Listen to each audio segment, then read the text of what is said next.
Well, thanks so much for joining us for this edition of Making Sense, where we talk about our finances, our financial institutions, the current trends, and what's on the horizon as well. We're joined today by Elizabeth and Rene from Forest Area Federal Credit Union's Fraud Prevention Committee. Thanks so much for joining us. Today, we are talking about romance scams, as well as other kinds of scams that are seeming to hit an awful lot of people right now. Thank you so much for joining us. All right, so we see fraud year round. I'm sure you see a lot of fraud year round. Yes. When do we typically see the most fraud? Actually, this time of year happens to be the highest time because there are two different scams going around that are pretty prevalent for Valentine's Day and tax returns. So it seems to be the two biggest ones. Fraudsters know that people, probably like 2/3 of Americans, get a tax refund. So they know the money's really big right now. So that's when they like to strike. So, and when we see these kinds of scams, like let's break down the tax scams. Are they posing as the IRS, or do they just know that we may suddenly have a little influx of money? I think it's a combination of both. We call it imposter scams when they pretend to be like a government agency and they demand immediate payment. They have all kinds of red flags that go along with that. Okay. Some of them, I don't have an extensive list of red flags, but usually obscure payments. They'll ask you to pay with gift cards and just really off the wall things that They're very aggressive. Yes. Okay. They use fear tactics. Yeah.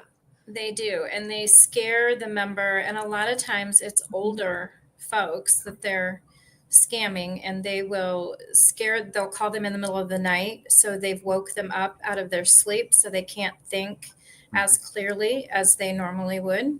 And tell them that they have to do this right now or they're going to jail. They use all kinds of aggressive tactics like that. And I think scams have been around for a long time, and it feels like one of the universal things with so many of them is that high pressure.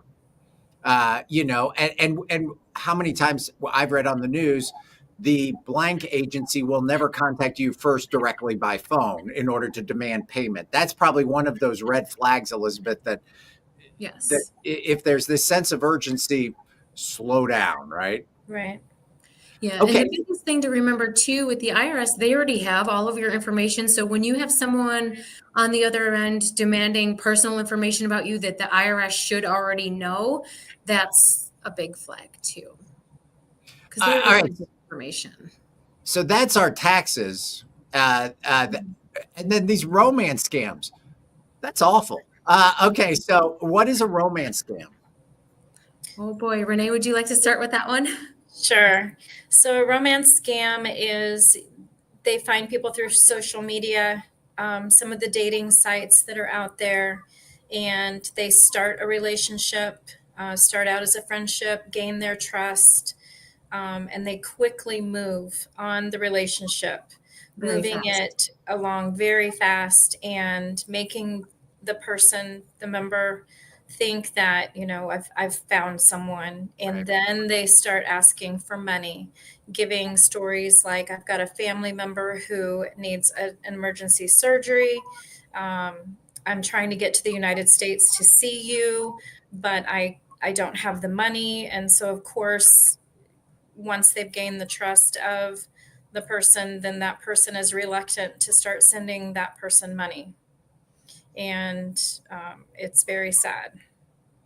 We've seen people empty their bank accounts in situations like this because sometimes they're so convinced that this person is real that we've even had police, friends and family, other credit union people, trying to tell this person that it's not real. This person is fake. They're scamming you, and they are just so in love and convinced that this other person loves them that they'll give everything that they have. Yeah. So leading with hope, and really we need to be leading more maybe with our head, or again, slow things down, right? Same common denominator there. So we see a lot of romance scams around Valentine's Day. Tax season happens to fall at the same time, so we see scams related with that. So we really need to be paying close attention, especially this time of year. It sounds like. Yes. Christmas time also. Yeah. We see the fraud go up more around the holidays. People are using their cards more. They're more apt to shop online and at sites that they don't necessarily know are secure. There is a lot of what we call clickbait, things that seem just to be too good to be true online, and they capture your attention. You click on it, and before you know it, it's a scam. And you've already entered your card information or given them your bank account information. So we just really like people to take a moment, do your research. If you find something online that you are interested in, that you go out of that site and go do your own research and see if that's a legitimate company, and then make your choice from there. And I do want to lead off of that too, Renee, because I want to say that I've actually fallen for that scam before, the too good to be true. And what I want to emphasize in this point is that a lot of people are too embarrassed to admit it. They think, oh, people are going to think I'm stupid or dumb or gullible. And so they don't talk about being scammed. They don't share it. And the best way to prevent scams and stop scams is to share. You could be helping someone with your story, and you could be, even if it's a romance scam, you could help someone that's currently going through it. So I encourage people to talk about their stories if they've been scammed, even if it's embarrassing, because what we have to remember are these scammers are very sophisticated sometimes. I don't know if you've ever seen that movie Beekeeper, but it gets that elaborate. They have these huge setups with unlimited resources, and they can really, really make it look so believable and real.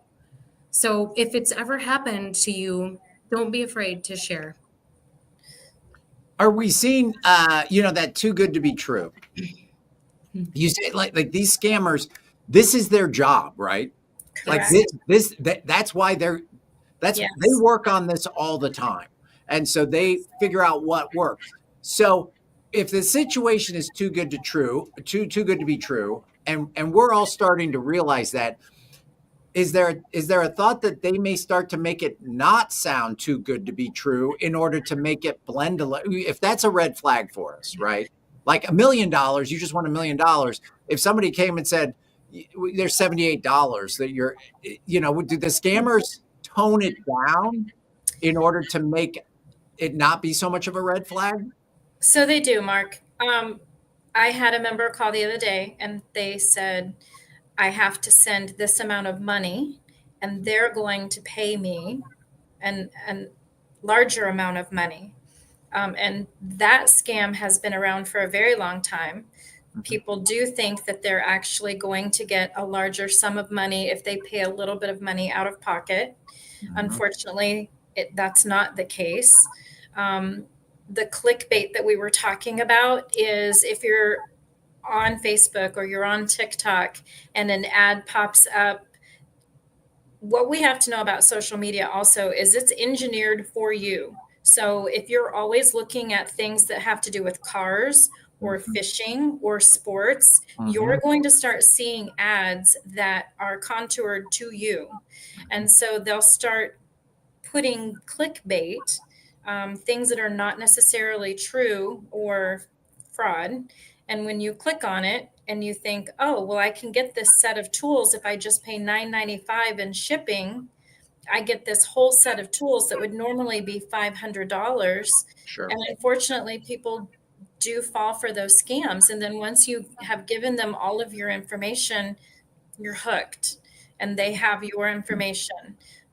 What we also like people to do is to pay attention to their accounts frequently, going online, making sure that everything that you're seeing coming out of your account is something that you did, that the charges are legitimate. And if you see erroneous charges like $1 or $9.99, that you question those if it wasn't something that you did, because what they're doing is they've found a bank account or they've found a credit card, because they have, just like Elizabeth said, they're very technological and they have programs that run your card through, they run numbers, and until they click on something, they'll find a card, and then they'll start charging very small amounts so you're not paying attention. Once they realize that that is an actual account, that's when the larger numbers start coming out. Yes. This is pretty complicated, next level stuff, isn't it?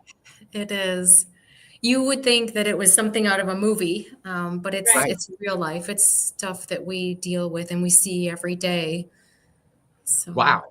All right. So if we get this text, or we get an email, or we get a phone call, and how do we know it's an impersonator, or how do we know it's not the I? Is there any simple advice that you can give us to how do we differentiate that? my best advice that I can give on that is if you have any doubts, first of all, if they ask for money or information, I would immediately hang up and I would go directly to their website, like exit out of anything that you're in and go directly to their website. IRS.gov is a good place to start if you think it's the IRS, and go to where you can contact them. They'll give phone numbers and things like that off of the legitimate website. And I would contact someone there because they'll know. If you owe the IRS money and you get a hold of them, they'll get you where you need to be, because I mean, they want their money.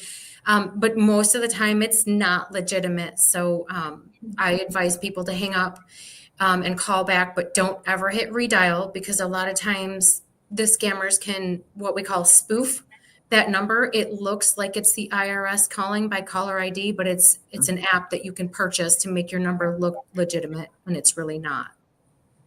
Yeah, So- it has become common. I do want to point out, if anybody has any experiences with scams or any advice, you can comment below. We'll share them and run them by our experts. So we've got your romance, we've got your tax ones, but we were also talking about an Amazon one that seems to be going around. Yes. So it's been going around for a bit now. I think Elizabeth has had a phone call or a text from it. I've had a few phone calls. And what happens is they send you a text message. They send you, they call you on the phone and say, this is Amazon, and we just wanted to let you know that your order has been shipped and that your bank account is being debited X amount of dollars. And then it goes on to say, if this isn't you, either click the link provided or call this number and we'll put you in touch with your bank to dispute it. Please do not click the link, and please do not call the number. If you have questions, either hang up, do not click on any links, go to your Amazon account and verify that financial institution. or call your financial institution. We have a lot of members that are starting to get these scams, and they call us and say, I just want to check and see if anything's happened to my account. And that is the right thing to do, is to call us first and or check your Amazon account. Or, you know, there are other scams out there. Amazon is one that comes to mind, because Amazon is almost a household name now. Yeah. And it's not out of the ordinary for us to get a notification on our phone that our package is on the way or something. Some of those are legit. But again, it sounds like slow down. Go back to the original source to verify whether this is legitimate or not before you do anything with that. Do these complicated scam artists, do they ever get caught? Very rarely do they ever get caught. If you go on, there's actually a website that's run by the FBI. It's called ic3.gov. And they have a lot of statistics on there as well as resources. But most of the time, the scammers don't get caught because they have such sophisticated technology that they hide behind this screen of anonymous, technology. And it's you just can't ever really find them. So most of the time they don't get caught. Most of the time your money is not recovered. Yeah. It's very rare that you actually get your money recovered. So, Ooh, that- and even worse, even if you don't lose money, we all have heard of this deep dark web. Sometimes your information is a lot more valuable than money. So if your information is compromised, they will put it for sale on the dark web, and that can sometimes be a lot more damaging than financial loss. So we have to be really careful on clicking on anything. wow. How, how do we talk to our parents about this? Our elder parent. My mom clicks on everything. She's not watching now, I don't think, but I love mom. But she's a clicker and an overshare, and her radar as to what is legitimate and what is not solid. She's a very trusting person. Yes. How do we have this conversation with anyone that we might be concerned about as being a happy clicker or oversharer? It's a very difficult conversation because my mother was the same, and they grew up in a time where they trusted everyone, Yes. and they have a hard time believing that people would do the things that we're seeing now. So it's just, I would say, a continuous conversation and education, and alerting them, showing them examples of fraud and what can actually happen and be done. That's where I really like that share your story to stop a Oh, scam, because if they're clicking and they're seeing all these things and look at this deal or look at this person, they're really interested in me, and if you can bring up examples and show them of people who have gone through the same thing, and just say, I know when it was, there was a time where it was like this, where people were very trusting and you could believe what they say, but it's just not like that anymore. Yeah, you really have to share personal, private things that other people have gone through to kind of get it through to them that this is the reality we live in now. and I imagine that's hard Mhm. to step forward and share this. This happened to me. Not I did this, but this happened to me. It's hard to share that when chances are the money's gone. We're all pretty familiar that not very many people get this money back. So I've Right. lost the money. So why go to the police? Why go to my bank? Why share what I'm embarrassed about? If it's not going to lead to anything, I'll just suffer in silence, right? So that makes it hard, but that's so important, right? It is for awareness Absolutely. so that it can help the next person, Yeah. hopefully not fall into that same scam. When do we talk to our financial institutions in this process? If we think we've clicked on something or done something, is it important that we call our bank or our credit union and let them know Immediately. immediately? You like Yes, immediately. you cannot not do it too soon. Is that it? Yeah. And Renee is the expert on that because she's in the call center and she sees a lot of people.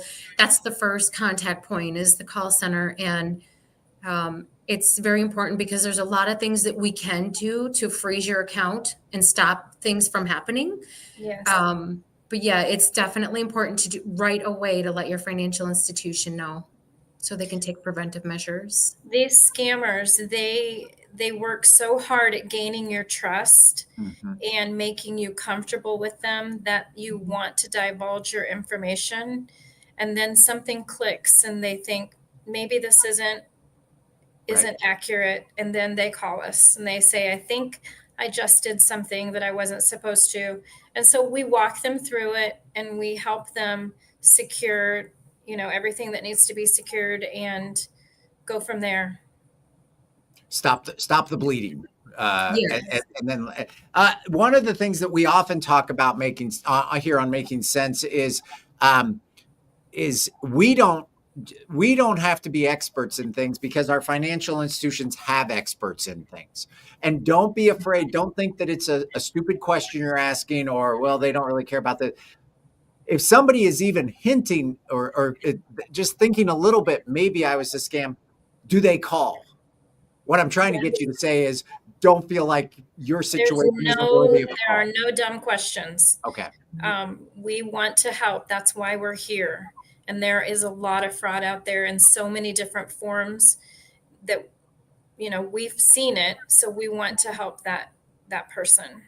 Right. And I do want to add on that. We have Yeah. seen situations where it's not fraud, and that's okay. We don't mind walking through it with that member, figuring things out, and, oh, you know what? It was something that I did. I'm sorry. And we're okay with that. It's fine that you've called us and, we've walked through this. We don't see it as a waste of time. We see it as we're here for you and we're glad it wasn't fraud. So don't be afraid to call. Better safe than sorry. Yes. Absolutely. And I imagine because of the prevalence of these frauds, that legitimate organizations and legitimate requests, people making legitimate, you really do owe the IRS, or you really didn't pay that parking ticket, right? Those organizations probably are also used to getting phone calls. They're never going to demand payment within 24 hours because they all know that we're being encouraged to slow down, to verify, to do all of those things. So probably a lot of those organizations that are legitimate have probably adjusted their behaviors and their expectations because they know we should do this homework, right? Yes, absolutely. Super helpful. What else do we need to know about scams now that it's February and we're trying to find dates for Valentine's Day and we can't wait to get that big tax return and have everything go our way? What else do we need to be aware of? I would say first thing, if you find someone on the internet or social media or however you find them, the red flags to look for are people who really want to hurry up in a relationship and they quickly fall in love with you, talk about marriage very fast. They usually have crazy kind of jobs where they're either like military or oil field or overseas doctors. So that way they're hard to get a hold of. You can only call or text during certain times. And it's also really good for them as far as a way that they can ask for money because, oh, I'm overseas and, I have this emergency where I need you to send me money. So some of those red flags, I would say immediately, as soon as they start asking for money, it's not legitimate. So just, cut them off. Slow down. Yep. And with the tax money coming in, people are going to want to do shopping. They're going to want to look for things. We just ask that they make sure that the sites that they're on are secure, that they're really doing their research before they give anyone their information, making sure that it's a legitimate site, legitimate company. Okay, so correct me if I'm wrong. Slow down, do your research, go back to the sources. Meet somebody in your hometown that's not a doctor practicing overseas, right? That's a good idea for your Valentine's Day. And talk to your financial institution if you have questions or concerns. Yes. Right. Yes. And if you don't feel embarrassed if you have fallen for this, instead speak up, share your story.